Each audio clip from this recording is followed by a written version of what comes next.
Topic number 112 anti corruption act, मतलब पूरा नाम है प्रिवेंशन ऑफ करप्शन एक्ट 1988। आज मैं इसमें जो अमेंडमेंट हुए हैं, अमेंडमेंट के आधार पर ही आपको सारा का सारा समझाने की कोशिश कर रहा हूं। तो अब मैं आपको 7A बताता हूं इसका, वो 7A में क्या कहता है।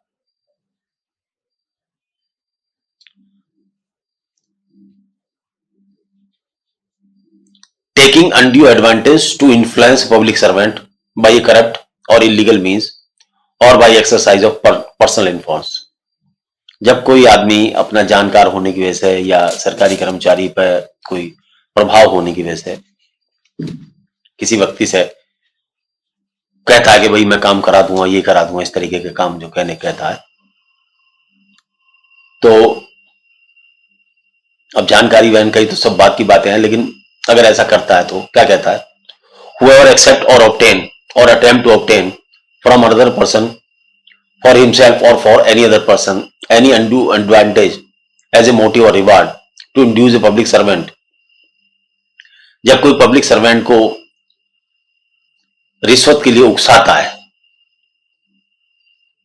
कि भाई मैं काम करा दूंगा बाई करप्ट और इलीगल मीन्स, या तो भ्रष्टाचारी तरीके से या अवैध तरीके से, और एक्सरसाइज इज पर्सनल इन्फॉर्म, और जो उसका पर्सनल इन्फॉर्म है उसको यूज करता है टू परफॉर्म और to cause perform of public improperly और डिसऑनली, और चाहता है कि गलत तरीके से या डिसऑनेस्टली उस काम को करा लिया जाए, for forbear or to cause to forbear such public duty as public servant or by another public servant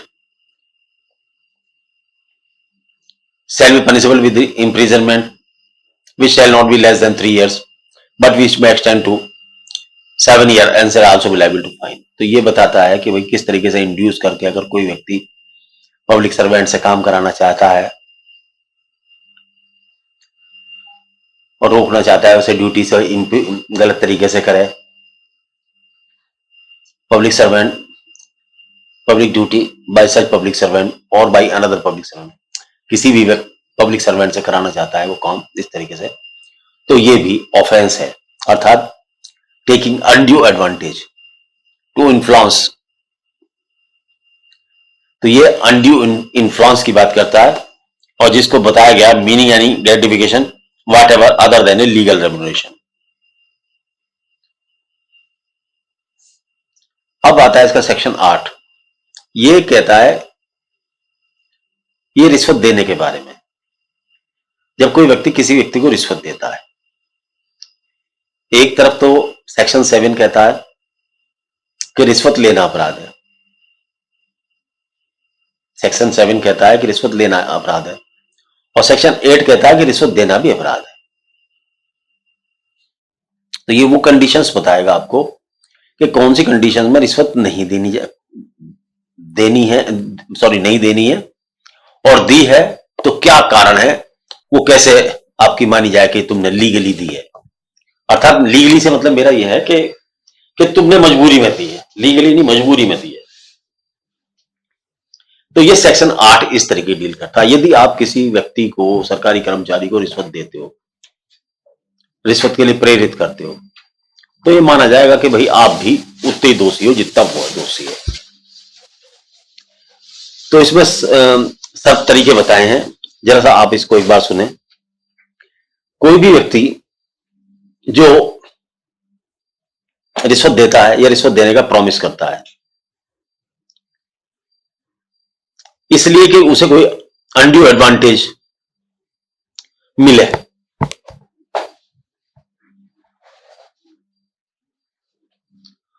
to induce a public servant to perform improperly a public duty, और उससे देखिए इस बात को ध्यान रखना, ये इम्प्रॉपरली ये ड्यूटी ये बड़ा इंपॉर्टेंट शब्द है। इम्प्रॉपरली ड्यूटी ये हो सकता है जो ड्यूटी उसे नहीं करनी चाहिए पब्लिक सर्वेंट को, उसको कराने की इच्छा से जब रिश्वत दी जाए,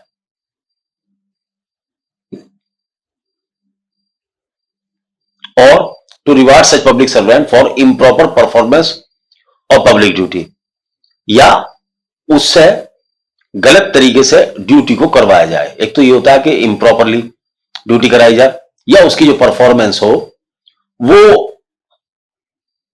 इम्प्रॉपर परफॉर्मेंस हो,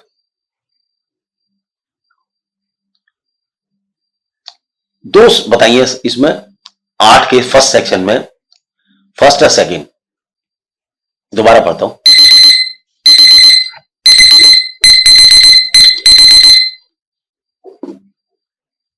Any persons who gives or promise to gives an undue advantage to another persons or person with intention to induce a public servant to perform improperly a public duty, public duty को improper तरीके से करने के लिए, to reward such public servant for the improper performance of public duty, to reward such public servant for the improper performance of the public duty, reward के तौर पर देवे या सर्वेंट से परफॉर्म कराने के लिए जिस तरीके से भी वो करे, shall be punished with imprisonment for terms which may extend to 7 years or with fine or with both। तो अब ये देखो कि रिश्वत देना भी अपराध की श्रेणी में है भाई साहब, और सजा 7 साल तक। आगे क्या कहता है जरा सी इसको भी समझो। लोग ये सोचेंगे जी ये तो रिश्वत देने वाले पकड़ा जाएगा तो क्या करा जाए, नहीं, उसमें सरकार ने आगे व्यवस्था करी है आपके लिए। Provided that the provisions of this section shall not apply where a person is compelled to give such undue advantage। ये कहता है कि यदि ऐसा पैसा या अनड्यू एडवांटेज जो ली गई है या दी है उसने, वो मजबूरी में दी है, उस साथ अर्थात उससे पैसा मांगा गया है, लेकिन वो कब मानी जाएगी, अनड्यू एडवांटेज कब मानी जाएगी। मान लो आपने किसी से पैसा देकर काम करा लिया तो आप भी ऑफेंडर हो गए। अब तुम्हारी क्या कंपल्सन थी भाई, कई बार ऐसा होता है कि आदमी को मजबूरी होती है, ये मानते नहीं है सरकारी कर्मचारी, कई से बहुत सारे सरकारी कर्मचारी ऐसे होते हैं जो रिश्वत लेना अपना अधिकार समझते हैं। तो वो क्या कहता है,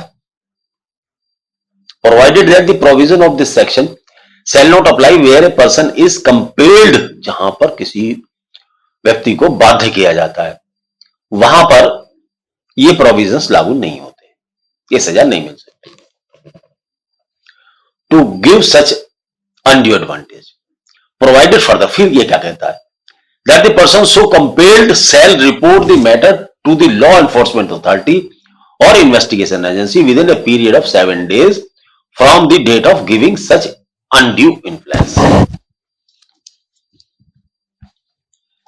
ये क्या कहता है कि यदि आपने मजबूरी में रिश्वत दी है, मजबूरी में दी है, तब आपको 7 दिन में यह सूचित करना होगा अथॉरिटी को, अर्थात एंटी करप्शन पुलिस को या किसी ना किसी अधिकारी को जो इसमें संज्ञान ले सके। Provided further that the person so compelled shall report the matter to the law enforcement authority. Law enforcement authority means सरकारी कर्मचारी एंटी करप्शन डिपार्टमेंट के, उनको आपको सूचना देनी चाहिए within a period of 7 days from the date of giving such undue advantage, जब वो 7 दिन में अनड्यू एडवांटेज आपको प्रदान किया गया। Provided also that when the offence under this section has been committed by the commercial organisation such commercial organisation shall be punished with fine. यदि यही काम किसी कॉमर्शियल, देखिए कभी कभी आपने सुना होगा, किसी नाम नहीं होगा, घोटाले होगा कि विदेशी कंपनी आती हैं, हथियारों के घोटाले करती हैं और इस तरीके से कोई रिश्वतबाजी करती हैं। अगर ये काम रिश्वतबाजी का उनकी तरफ से किया गया है तो उनको फाइन भी लगाया जा सकता है, उनको फाइन लगा के सजा की दी जा सकती है, अर्थात ये जुर्माना फाइन नहीं होगा, क्योंकि कंपनी आदमी तो होती नहीं, कंपनी आदमी तो है नहीं, वैसे तो जुरिस्टिक पर्सन है, लेकिन कई बार उसके डायरेक्टर के माध्यम से वो आगे सेक्शन आएगा तो बताएंगे, लेकिन फिलहाल ये मानो ये कहता है कि उसको फाइन लगा के, फाइन लगाया जाएगा उस पर, कंपनी पे कितना फाइन लगाया जाएगा वो आगे बताएंगे। फिर ये एक एग्जाम्पल देता समझाने के लिए, आप जरा समझ लो, क्योंकि यहां जो वर्ड इम्प्रॉपर आया ना, इम्प्रॉपरली, इम्प्रॉपरली को भी समझना जरूरी है। सेक्शन 7 में जो एक जगह है word improperly,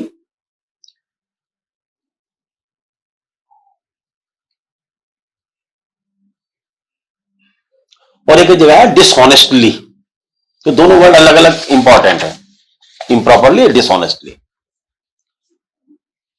A person P gives a public servant S an amount of 10,000 to ensure that he is granted a license over all the other bidders. P is guilty of an offense under this subsection. P एक public servant है, sorry, P एक आदमी है साधारण। वो जो public servant है S, उसको जो है रिश्वत देता है 10,000 रुपए की, 10,000 रुपए की रिश्वत देता है और कहता है, यार देख, तू जो है मेरे पक्ष में कोई लाइसेंस इशू कर दे और जो बाकी बिडर्स हैं, जो बाकी पार्टिसिपेट है, उन्हें रहने दे। तो ये क्या है? ये इम्प्रॉपर वर्क है। हकीकत क्या है कि जिसकी बिड ऊंची खुले उसको टेंडर दिया जाना चाहिए, लेकिन वो उसके अपने पक्ष लेना चाहता है। अर्थात यहां जो रिश्वत दी जा रही है वो कंसेंटिंग ब्राइब है, यहां रिश्वत कंसेंटिंग। तो ये जो सेक्शन है 8 जो है वो गिविंग ब्राइब या एज ए कंसेंटिंग ब्राइब। एक तो एक जगह तो होती है जहां रिश्वत, जहां काम जिसका है वो रिश्वत देना नहीं चाहता, सेक्शन 7 में चले जाओ। यहां है कि ये एक आदमी देना चाह रहा है, तो इसमें दोनों कंप्लेंट कर सकते हैं। एक गवर्नमेंट सर्वेंट भी कह सकता है कि सर मुझे रिश्वत देने की कोशिश कर रहा है, गवर्नमेंट सर्वेंट को भी ऑप्शन है और उसको भी ऑप्शन है। लेकिन यदि उसने मजबूरी में दिए तो 7 दिन के अंदर उसे सूचना देनी होगी अथॉरिटी को कि मुझसे रिश्वत ली जिन्होंने, ये परेशानी थी मेरी। तो ये इसका उदाहरण देके इन्होंने बताया कि इम्प्रॉपर वर्ड जो है, इम्प्रॉपर्टी क्या है।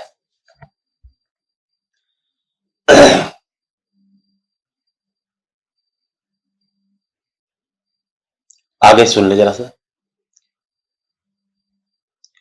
Nothing in subsection first shall apply to a person if that person, after informing a law enforcement authority or investigation agency, gives or promise to give an undue advantage to other person in order to assist such law enforcement authority or investigation agency in its investigation of अब ये क्या कहते हैं,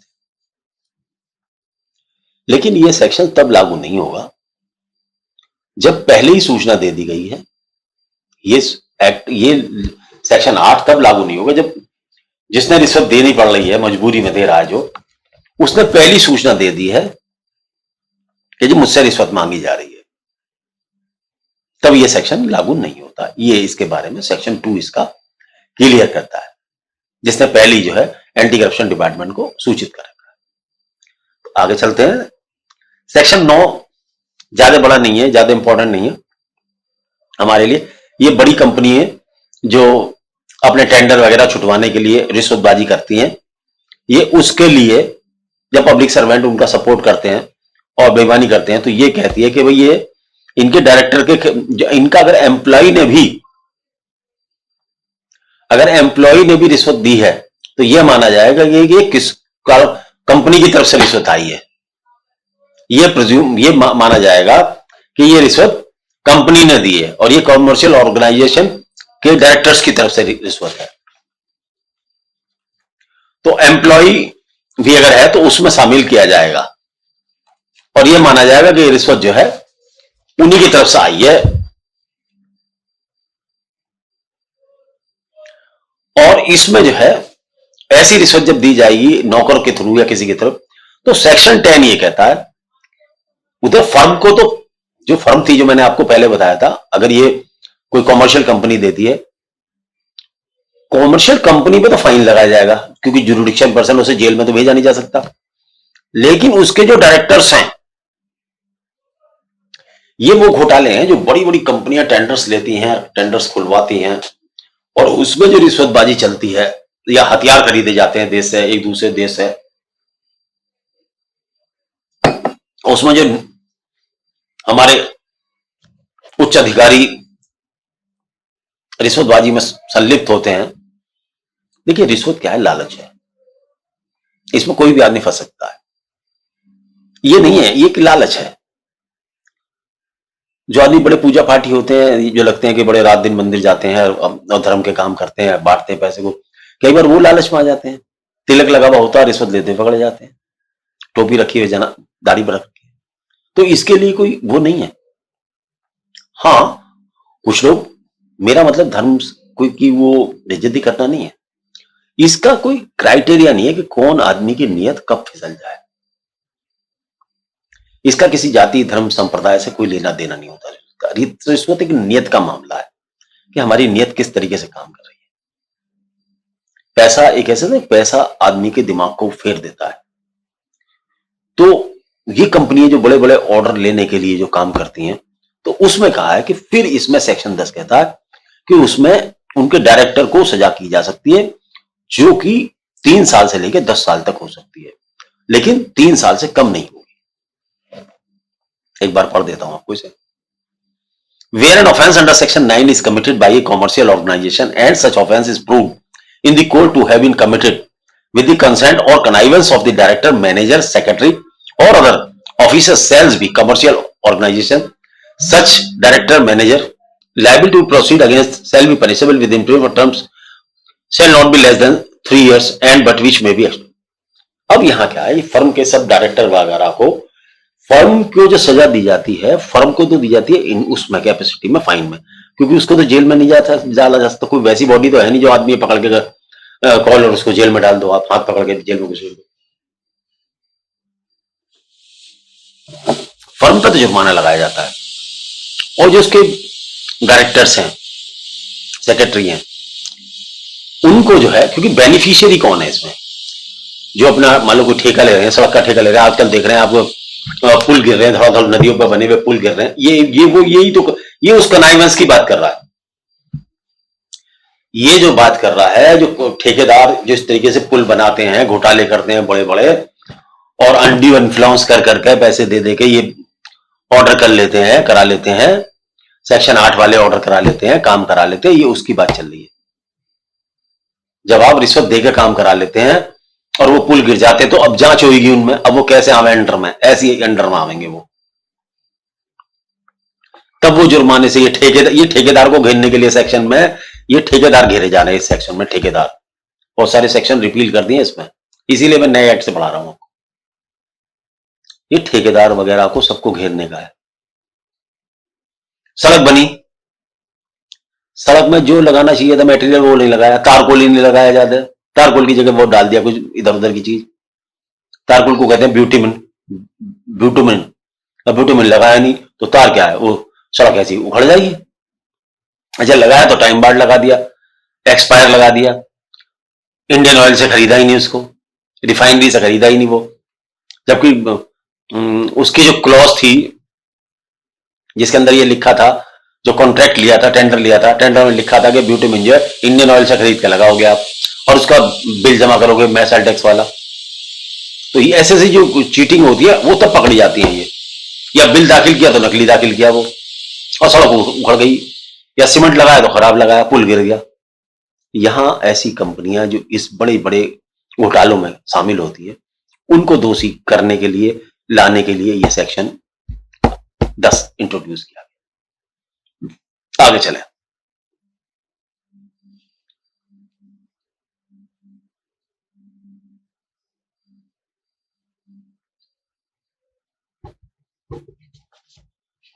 ये तो section 10 था भाई साहब।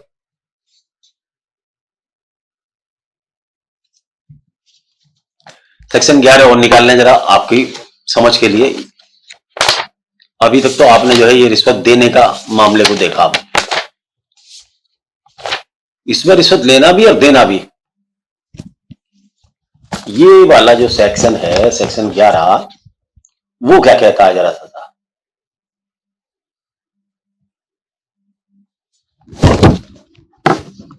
Public servant obtaining valuable things without consideration from person concerned in proceedings or business transaction by such public servant। जब कोई पब्लिक सर्वेंट कोई वैल्यूएबल थिंग या बिना पैसा दिए या पैसा दिया, मान लो कोई चीज है 1000 रुपए की और 200 रुपए देकर ले ली किसी से, किस लिए? क्योंकि उस आदमी ने कभी ना कभी काम कराया था, या वो आदमी उनसे लगातार काम कराता रहता है। तो ऐसे के लिए सेक्शन 11 पनिशमेंट का प्रावधान करता है कि जब ये, आप इसे समझ सकते हैं कि गिफ्ट लेना, फ्री में गिफ्ट लेते हैं ना, ये गिफ्ट, अब दिवाली पे भी गिफ्ट लेने वो है, गिफ्ट नहीं लेने चाहिए दिवाली पे भी, यही तो अनड्यू इन्फ्लुएंस है और क्या है। Whoever being a public servant accept or obtain or agrees to accept or attempt to obtain for himself or for any other person any valuable things without consideration or for consideration which he knows to be inadequate, अपर्याप्त consideration है, कोई चीज ले रहे हो और जिसकी कीमत है 5 लाख रुपए की, ले रहे हो 50,000 रुपए में, तो गलत है ना। From any person whom he knows to have been or to likely to be concerned in any proceeding or business transaction or about the transaction by such a public servant, जहां आप पब्लिक सर्वेंट रहे हो और उसका कभी काम वाम किया हो, उसके बावजूद भी आप उससे ट्रांजेक्शन कर रहे हो, तो ये माना जाएगा कि भ्रष्ट आचरण किया होगा, उसे बेनिफिट दिया होगा आपने। और having any connection with the official function of himself or any public servant to whom he is subordinate, for any person whom he knows to be interested in or related to the person so concerned shall be punished with imprisonment for terms which shall not be less than 6 months but which may extend to 5 years। अब section 11 में, अब पता नहीं इसमें या तो ये लगाना भूल गए हैं, सजाए तो वैसे इसमें सब में 3-3 साल कर दी है, लेकिन इस सेक्शन में सजा का मुझे कोई नहीं मिला। बस ये मैं तो अब जो इसमें से सेक्शन 11 जो पढ़ा रहा हूं आपको, मैं ओरिजिनल एक्ट से पढ़ा रहा हूं 1988 के से, क्योंकि इसमें कोई खास अमेंडमेंट नहीं किया, बल्कि इसमें वैल्यूएबल थिंग्स, अनड्यू इन्फ्लुएंस वगैरह बताया है। सजा नहीं बढ़ाई इसके अंदर, ना सजा का जिक्र है, तो मैं तो इतना ही पढ़ाऊंगा जितना उनके वो है।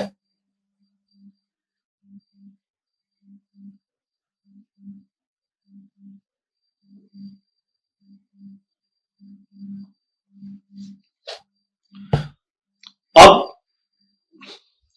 आ जाते हैं हम इसका मेन सेक्शन आएगा, उसको बहुत इंपॉर्टेंट से पढ़ाऊंगा। 13 नंबर जो है, ये तो हल्के हल्के सेक्शन है, ये बहुत कम आते हैं। एक तो ये सेक्शन 8 के मुकदमे बहुत रेयर, बहुत कम।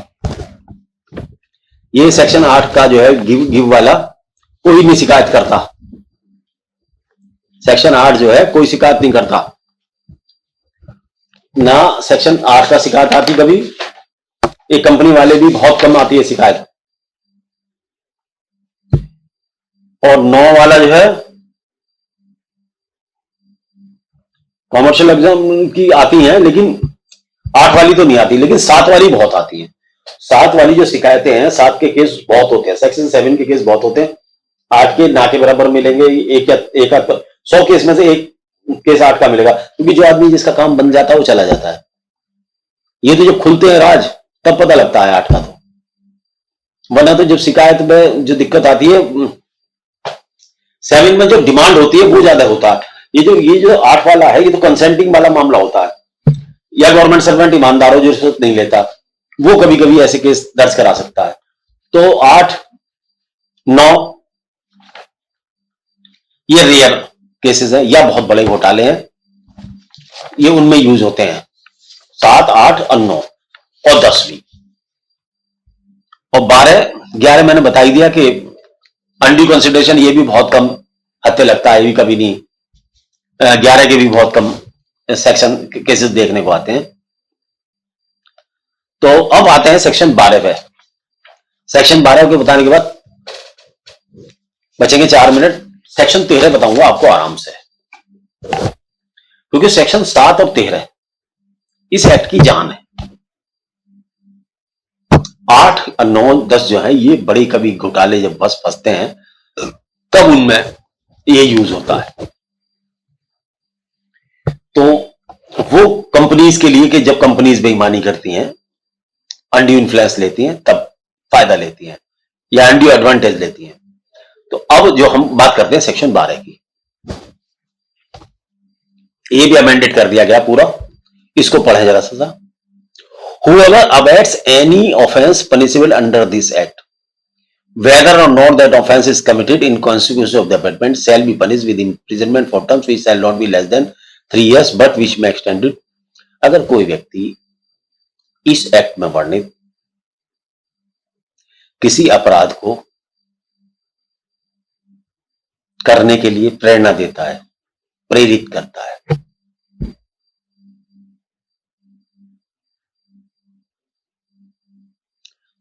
इसमें दलाल भी फंस सकते हैं ऐसे केसेस में। पार्टी पकड़ते हैं और उसका सरकारी कर्मचारी से कराते हैं,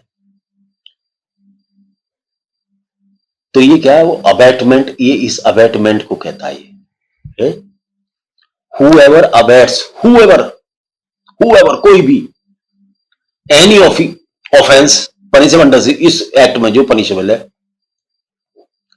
वेदर और not that offence is committed, चाहे वो ऑफेंस हो या ना हो, इन कॉन्सिक्वेंस द उस अबैटमेंट के कॉन्सिक्वेंसेज में वो अपराध हो या ना हो, shall be punishable with imprisonment, उस व्यक्ति को सजा दी जाएगी जो 6 साल से कम, 3 साल से कम ना होगी।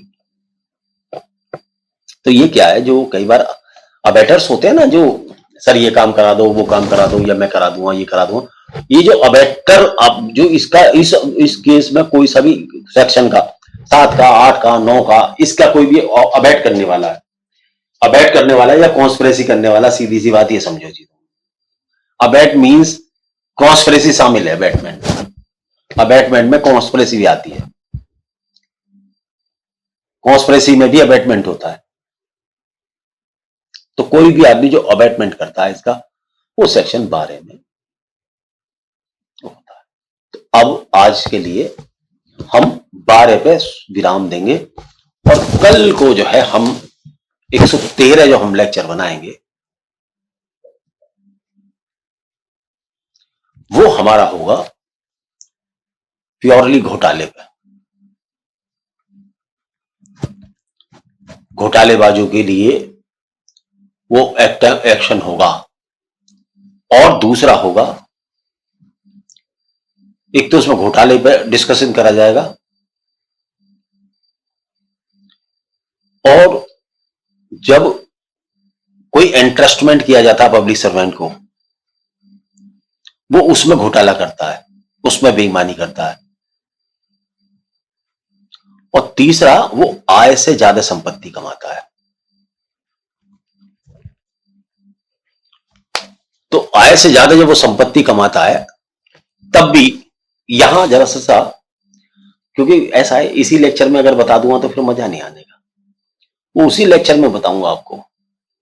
अब ये 13 को बिल्कुल सेपरेट करके पढ़ाऊंगा तो आपके समझ में आएगा, और मुझे टाइम भी मिलेगा पूरा का पूरा बनाने का उसको, क्योंकि इसमें समझाने से बात गड़बड़ हो जाएगी, ये सेक्शन तुम्हारे मिक्स हो जाएंगे सारे, क्योंकि सेक्शन 8, 9, 10 और 11 के केसेस बहुत कम आते हैं, लेकिन सेक्शन 13 के बहुत ज्यादा केस आते हैं। यहां मैं 2 बातें जरा सा आपको बताना चाहूंगा, क्योंकि अभी मेरे पास में घड़ी के मुताबिक 1 मिनट है। रिश्वत के मामले में 2 बातें आप ध्यान रखें, एक होती है डिमांड और एक होती है एक्सेप्टेंस।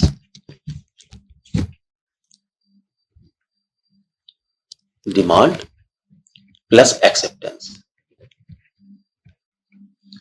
डिमांड भी अपने आप में अपराध है, लेकिन खाली डिमांड को प्रूफ करना भारी होता है, खाली डिमांड को प्रूफ करना भारी होता है। किसी आदमी के पास आप गए, उसने कहा भाई मैं किसी काम के लिए, भाई साहब मेरा काम है राशन कार्ड बनना है, उसने कहा साहब 1000 रुपए लूंगा आपसे मैं। आपने ना तो उसकी आवाज रिकॉर्ड करी, ना कुछ करी, और चले आए। आप पुलिस के पास चले गए, उसे शक हो गया कि ये तो शायद मुझे पकड़वाने के लिए आया है। जब आप उसके पास गए, आपने कहा कि भैया रिश्वत ले ले। उन्होंने कहा नहीं भाई साहब कैसी बात कर रहे हो, मैं तो आपका काम वैसे ही कर दूंगा, मुझे रिश्वत दीजिए, आप अपना काम करा लो, अब लो ये लो काम आपका हुआ पड़ा, ले जाओ। तो अब ये क्या हुआ कि डिमांड के साथ एक्सेप्टेंस नहीं हुई, और आप पे कोई सबूत नहीं था कि डिमांड का, और पुलिस क्या है, पुलिस चाहती है जब एफआईआर दर्ज होती है तो न्यायपालिका के अंदर हमें क्या सिद्ध करना होता है कोर्ट के अंदर, कि डिमांड भी और एक्सेप्टेंस भी। तो वो अपना एक इंडिपेंडेंट गवाह ले जाती है पुलिस अपना। वो चलो टाइम हो गया, सॉरी टाइम हो गया, फिर कभी अगले लेक्चर में देखते हैं आपको, फिर इसको क्लियर करने की करेंगे डिमांड और एक्सेप्टेंस।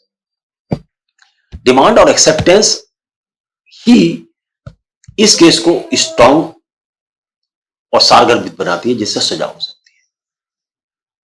खाली डिमांड अगर है और सबूत नहीं है तो कुछ नहीं है, लेकिन डिमांड है, पहली डिमांड है, चाहे डिमांड पहले है और एक्सेप्टेंस बाद में हो रही है उस काम की, तो केस स्टैंड कर जाएगा,